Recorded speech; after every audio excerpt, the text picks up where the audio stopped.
Hello traders, welcome back to the channel. मेरा नाम है विशाल और आप देख रहे हैं वीकली सेक्टोरल एनालिसिस। दोस्तों, मेरा जो लास्ट वीडियो मैंने शेयर किया था शायद कुछ दिन पहले, उसमें मैंने कुछ इंपॉर्टेंट चीजें बताई थी। पहले उन चीजों के ऊपर मैं थोड़ा सा बात करूंगा। After that I will be analysing all the sectors जो मैं हमेशा करता हूं, और कुछ स्टॉक्स के बारे में भी बात करेंगे। And as usual, at the last of the video एक बहुत ही इंपॉर्टेंट मैसेज आपके साथ में शेयर करना चाहिए। ठीक है। सो पहले ये देखते हैं कि जो लास्ट वीडियो मैंने शेयर किया था तब शायद मार्केट यहाँ पे थी, और उसके बाद मार्केट ने एक रैली स्टार्ट किया। आई थिंक वो टाइम पे 10 सितंबर को मार्केट यहाँ तक आया था। इट वाज एट अराउंड 25,138 या 25,140। तो मैंने ये क्लियरली कहा था कि we are in a bull run, हम लोग एक बुल मार्केट में हैं। और जब एक बुल रैली चल रहा है, जब एक बुल मार्केट चलता है, you will always see some short term corrections happening in the market. ये पॉसिबल नहीं है कि कोई भी बुल रन में कंटिन्यूसली मार्केट, स्टॉक्स, इंडेक्स ऊपर ही जाए। There will be corrections. So यहाँ पे मल्टीपल सपोर्ट्स, जैसे कि 24,843 आपको दिख रहा है। फिर उसके बाद ये भी एक सपोर्ट था 24,660। बट सबसे जो इंपॉर्टेंट मेरे हिसाब से सपोर्ट के बारे में मैंने बात की थी, वो वाला ये था, दिस।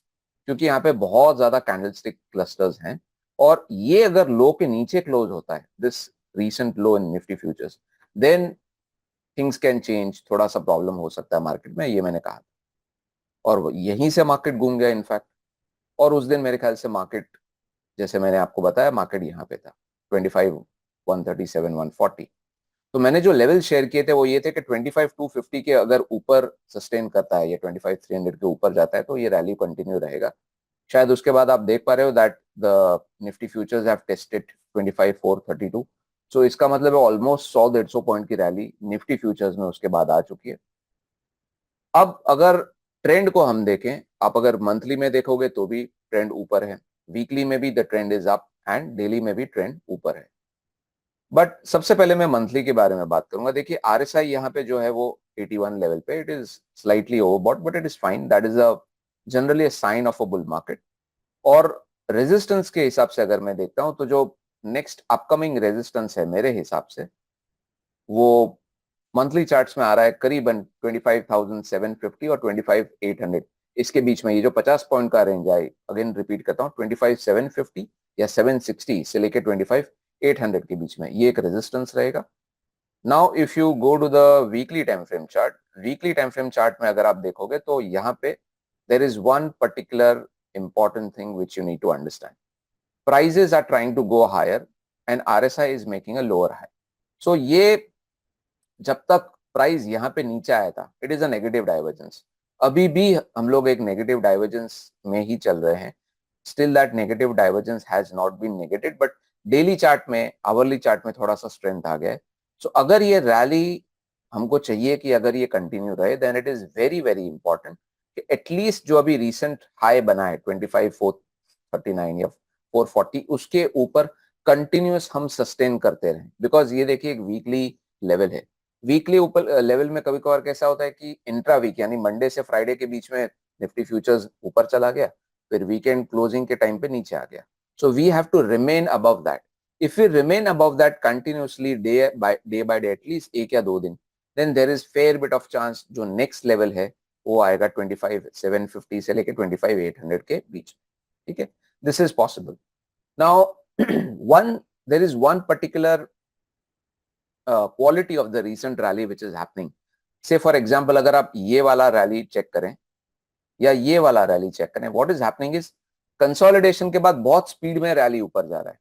सो यहाँ पे हमको एक चीज ध्यान रखना पड़ेगा कि whenever markets are consolidating या दे करेक्ट, आपको आपका ट्रेडिंग होमवर्क बहुत ही अच्छी तरीके से करना पड़ेगा। Because if you missed the chance, अगर आपको लगेगा ओके कंसोलिडेशन चल रहा है और मैं होमवर्क आज नहीं कल कर लूंगा, और अगर रैली निकल गई, तो शायद आप पार्टिसिपेट नहीं कर पाएंगे। Because if you just see the early time frame chart over here in Nifty futures, तो आपको पता लगेगा कि कितने स्पीड में मार्केट ऊपर गया है। यहाँ पे रैली स्टार्ट किया, dip, consolidation and sudden move. So this is what you need to understand. अगर आप बैंक निफ्टी में भी देखोगे तो बैंक निफ्टी में भी सेम क्वालिटी आपको दिखेगा। It's a vertical rally. Now talking about bank Nifty, we can see के यहाँ से सपोर्ट से बाउंस बैक दिया है, ये वाला लो नहीं टूटा है। And we are in an up trend. So अगर ये रैली कंटिन्यू होता है, इसका चांस है कंटिन्यू होने का, बिकॉज यहाँ पे कंसोलिडेशन पूरा नहीं मिला हमको, specially in the weekly time frame chart. तो वीकली टाइम फ्रेम चार्ट उतना ज्यादा अच्छा नहीं लग रहा है, but we can see that Nifty has, Bank Nifty has closed above this recent high. So if this rally continues, the next resistance coming up in Bank Nifty futures is going to be somewhere around 52,377, 52,380, या ऊपर में हम कह सकते हैं कि 52,450 भी एक लेवल हो सकता है. Now PSU banks, PSU banks में हमको एक चीज समझनी पड़ेगी, that PSU banks, अगर मैं ये वाला जो हाई है, ये वाला high which happened on 3rd or 4th June whatever, यहां से लेके recent लो यानी कि 2-3 दिन का लो, अगर ये मैं पूरा कैलकुलेट करूं तो it is almost 19%, which means as an index PSU banking index has corrected almost 19% from the top. ठीक है. Trend is flat in the weekly time frame chart. Daily time frame chart में trend नीचे है, थोड़ा सा pull back दिया है, और मंथली टाइम फ्रेम में अभी भी ऊपर है. सो यहां से हमको अब ये देखना है कि क्या एक पुल बैक कंटिन्यू रहेगा, एक नया अप ट्रेंड एस्टेब्लिश करने का कोशिश करेगा पीएसयू बैंकिंग सेक्टर, या एक पुल बैक के बाद वापस एक सेल ऑफ स्टार्ट हो जाएगा. ये मैं क्यों बोल रहा हूं, वो इसके लिए बोल रहा हूं बिकॉज यहाँ पे अगर आप देखोगे तो ये एक अच्छा खासा सपोर्ट था, प्राइस ने इसके नीचे क्लोज देके सडन पुल बैक दे दिया है. So is this a short sellers trap और समथिंग? आई थिंक ये समझने के लिए हमको कुछ दिन वेट करना पड़ेगा. आने वाले दिनों में हमको थोड़ा सा समझ में आएगा कि यहाँ से एक बॉटम बन के वापस मार्केट ऊपर जाने वाला है पीएसयू बैंकिंग पैक में, और else this is just a dead cat bounce and again we'll see new lows. ही कुछ दिनों के बाद ही पता चले. प्राइवेट बैंकिंग पैक हम देखें तो ऑब्वियसली क्लियरली हमको दिख रहा है that in monthly time frame chart, oh year, weekly time frame chart, daily time frame chart में सब में स्ट्रेंथ ज्यादा है. And one of the stocks which is responsible, ये मैंने कुछ दिन पहले भी शेयर किया था, आईसीआईसी बैंक. हालांकि जो पुल बैक आया ये मुझे पसंद नहीं आया. Generally don't like vertical pull backs, but it seems that strength is continuing in this stock. और जितना टाइम 1240, 1245 इसके ऊपर सस्टेन करेगा, chances are that ICICI Bank will continue going higher. ठीक है. Now there is one more stock which all of us need to understand. हालांकि उसका weightage ICIC bank जितना नहीं है, but this is that particular stock, Axis Bank. Especially if you look in the daily time frame chart, the way it has consolidated, the way it has given a breakout, especially if you see this range breakout. ये देखिए एक range breakout यहाँ पे हुआ है. ठीक है, ये रेंज ब्रेक हुआ है. नाउ ओनली थिंग इज यहाँ पे एक रेजिस्टेंस है because this is a gap. Okay, so this is a resistance, मैं यहाँ पे R लिखता हूँ, and this is a breakout. So the more we stay above, the more Axis Bank stays above 1240, 1250 level with a big green candle, higher the chances will be that Axis Bank will continue moving on the upside. So this is one of the stocks which traders can keep a watch on. But आपको ध्यान से देखना पड़ेगा कि यहाँ पे एक बहुत बड़ा गैप है which can act as a resistance. ठीक है. एनर्जी पैक, देखिए एनर्जी पैक अगर हम देखते हैं तो I think it is more और less consolidating in the weekly time frame chart. In the monthly time frame chart trend is up, but ज्यादा कुछ हो नहीं रहा है. And in the daily time frame chart also we have corrected. बीच में मेरे ख्याल से मैंने आपके साथ एचपीसीएल एंड बीपीसीएल ये दोनों स्टॉक शेयर किए थे, and now they have come down, they have retraced. Okay, they have retraced from their recent highs and they have corrected. So I think now what we need to understand is क्या वापस यहाँ से ये stock ऊपर जाएंगे नहीं जाएंगे, ये शायद आने वाले दिन में हमको पता चलेगा. We need to wait and watch in the energy pack. ज्यादा घाई करके कोई फायदा नहीं. ठीक है. Metal pack, now metal pack जैसे कि मैंने लास्ट टाइम आप सबके साथ बात की थी, मैंने बोला था कि इनिशियल पुल बैक जो आया मेटल पैक में वो बहुत ही अच्छा था. This initial pull back was really nice. Then suddenly it started coming down, especially these 2 days were not good in the metal pack, and this was an important support. Thankfully this has not been taken out. उसके बाद हमको 2 अच्छे दिन मिले हैं, 2 green days. Although the candle in the daily chart, the last Friday session is not great, but मैंने last time भी आपको ये एक चीज बोली थी, अगर आपको याद होगी तो, कि अभी जो मार्केट चल रहा है ना उसमें क्या हो रहा है कि समझो कि आपने एक पर्टिकुलर सेक्टर पकड़ लिया, समझो आपने मेटल पैक पकड़ा, तो आपको मेटल पैक में सब 5 या 6 स्टॉक ऊपर जाने में नहीं देखेंगे.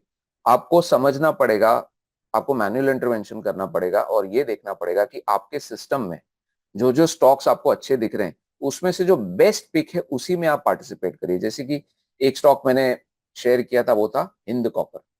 ठीक है, हिंद कॉपर मैंने आपके सबके साथ शेयर किया था। Initially the stock had given a breakout here, उसके बाद स्टॉक नीचे चला गया, रिट्रेस किया। Now once again the stock is trying to go higher. अगर ये स्टॉक ने 292 290 के नीचे क्लोज दे दिया, then all bets are off, positive view negate हो जाएगा।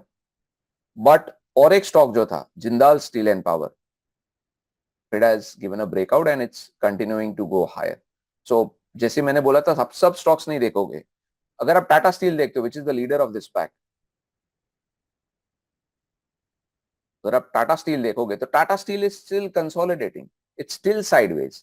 बट उसी के बदले अगर आप जिंदाल देखते हो तो जिंदाल का पूरा चार्ट अलग है। So that is the reason why you need to manually intervene in the stocks and understand which is a good quality stock as of now and which is not. And one more stock which I shared with all of you was JSW Steel. अगर आप इस particular candle को देखोगे तो समझ में नहीं आएगा, but as a swing trader I think breakout came here and from 945 the stock retraced and then it continued rallying. So I think the uptrend is continuing, but you can say as a short term trader in current market scenario it has been able to deliver a decent short term rally and the trade continues obviously with a trailing stop. Now Autopac agar मैं देखता हूं तो Autopac is pretty strong, it's trying to pull back again. अगर आप daily chart देखोगे और weekly chart देखोगे और मंथली चार्ट देखोगे तो दोनों में आपको ऑटोपैक एक ऐसा सेक्टर है, तीनों में अलग दिखेगा। मंथली चार्ट में अगर आप यहाँ पे देखोगे तो आपको लगेगा that it is overstretched, even RSI will give you extremely higher readings. Weekly time frame chart में देखोगे तो छोटे छोटे कैंडल्स बन रहे हैं, ज्यादा कुछ हो नहीं रहा है, कंसोलिडेशन है। डेली टाइम फ्रेम चार्ट में आपको काफी मूवमेंट्स मिलेंगे। सो ऑटोपैक इज अगेन वन स्टॉक जहां पे आप सेक्टर स्पेसिफिक ट्रेड नहीं ले पाओगे। ऑटोपैक में आपको स्टॉक स्पेसिफिक ट्रेड अगर कोई मिल गया on the upside obviously, then yes you can participate. But आपको अगेन ध्यान रखना पड़ेगा कि सब स्टॉक्स के ऊपर ध्यान मत रखिए। Wherever it is possible where you find out a good trade which is with good risk reward ratio, only then go it. Say for example पूरा ऑटो सेक्टर ठीक से कंसोलिडेट कर रहा है, टिका हुआ है, but this is one stock which is corrected suddenly. So this is the, you can say, nature of the current market scenario, that it is extremely stock specific. Now finance pack is looking pretty strong. You can say that the rally continues in the finance pack and once again ये stock मैंने कुछ दिन पहले भी share किया था and once again it seems that the stock has corrected, stock has come down, especially in the daily time frame chart. Daily time frame chart में अगर आप देखोगे, if you just use a simple trend line over here, you will find that we are at a decent support. हालांकि ये short term support है, but अगर ये stock में आर्ली चार्ट में अगर आपको ब्रेकआउट दिखता है या 2 आर्ली चार्ट में ब्रेकआउट दिखता है, then momentum traders, swing traders can fancy their chances. All right.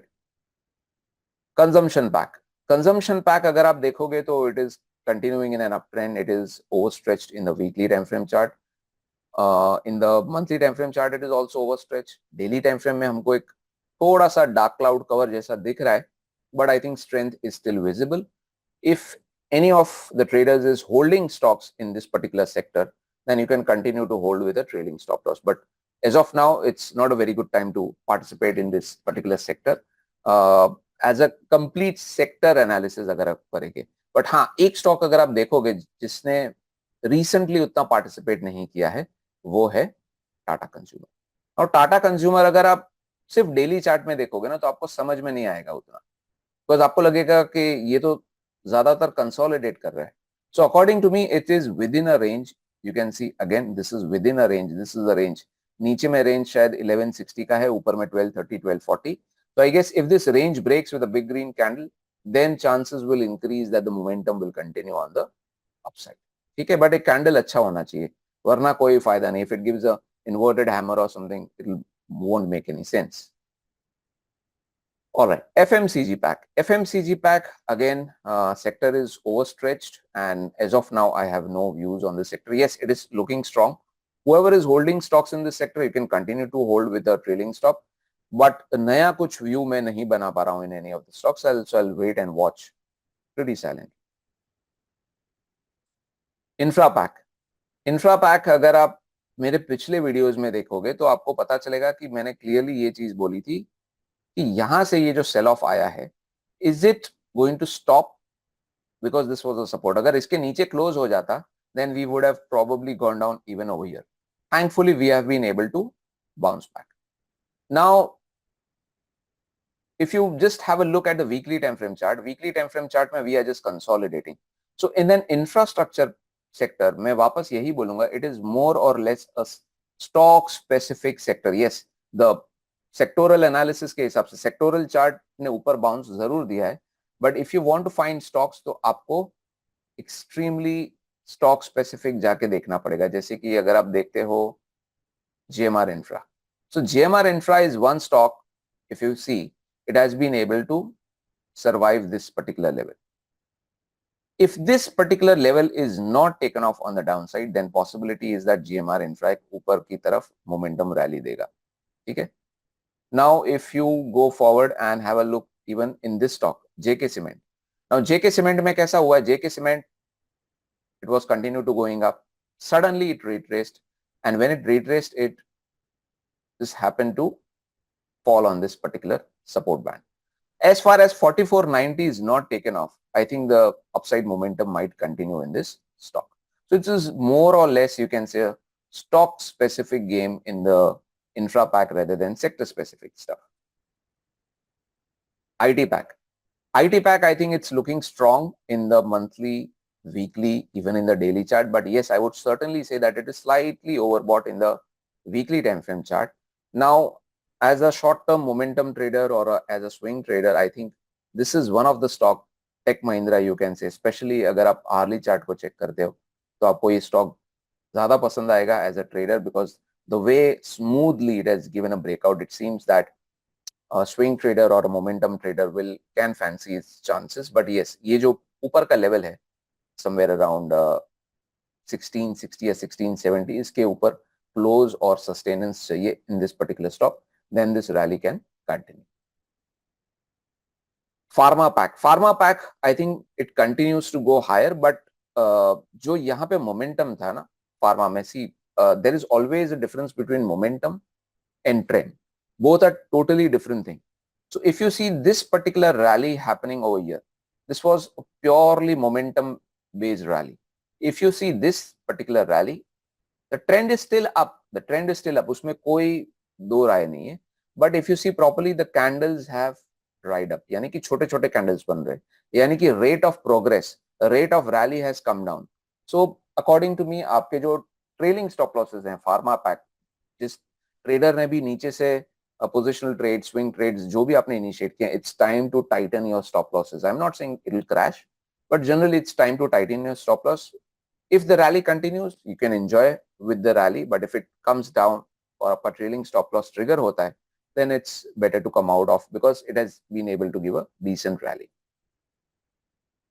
PSE sector mere hisab se I have no views right now, because in the daily time frame chart you can see it's pretty volatile. In the weekly time frame chart it is going up, but it is going in a very slant manner. So as of now, I would wait and watch. Maybe in next few days or maybe in next couple of weeks, I will have my view on this sector. Realty pack has been one sector जिसके बारे में मैंने काफी बातें की हैं recently, because the reason is in the weekly time frame chart, it is, you can say, trend is flat, but ये एक support जरूर है at 972, and this is a candlestick cluster over here. Even this is a cluster, so support तोड़ नहीं रहा है और price भी ऊपर नहीं जा पा रहा है. ठीक है, this is happening, but the leader of this pack, DLF, has been able to provide a decent momentum rally, and the reason for this is this particular trend line support, which has been tested 3 times. Only thing is now इसके ऊपर close चाहिए हमको 874. Currently the close is 863.60. Now if it closes above 874.75, then the gates will open for 900 or maybe even higher. So yes, this is just a one-day rally or maybe a last couple of days rally. But if you want to see the momentum continue, तो ये particular resistance के ऊपर हमको close चाहिए. Mid caps has been able to progress pretty nicely, and I think swing traders might have found few nice trades. But I would just say that continue holding your stocks with a trailing stop loss. this is not a good time to initiate new trades. हाँ, पुराने trades आप continue कर सकते हो, but obviously with a trailing stop loss. Now it's a time for my final assessment of the entire market. मैं सिर्फ इतना ही बोलूंगा, ट्रेंड अभी भी ऊपर है. You can see there is a negative divergence in the RSI and the price in the weekly time frame chart, and weekly time frame chart एक important time frame होता है. It is not a hourly or a 15-minute chart. And generally important बड़े time frames का you know what you can say, उसका जो breakdown होता है या rally होता है वो काफी बड़े level पे होता है. So what you need to understand is the market in an uptrend? The answer is yes. Is it a time to initiate multiple trades? अचानक एक साथ में 4-5 ब्रेकआउट मैंने ले लिए? नो, अभी भी एक ऐसा ही मार्केट है जहां पे रैली काफी थिन है, यानी कि आपको हाई प्रोबेबल ब्रेकआउट्स मिलेंगे लेकिन बहुत सारे नहीं मिलेंगे.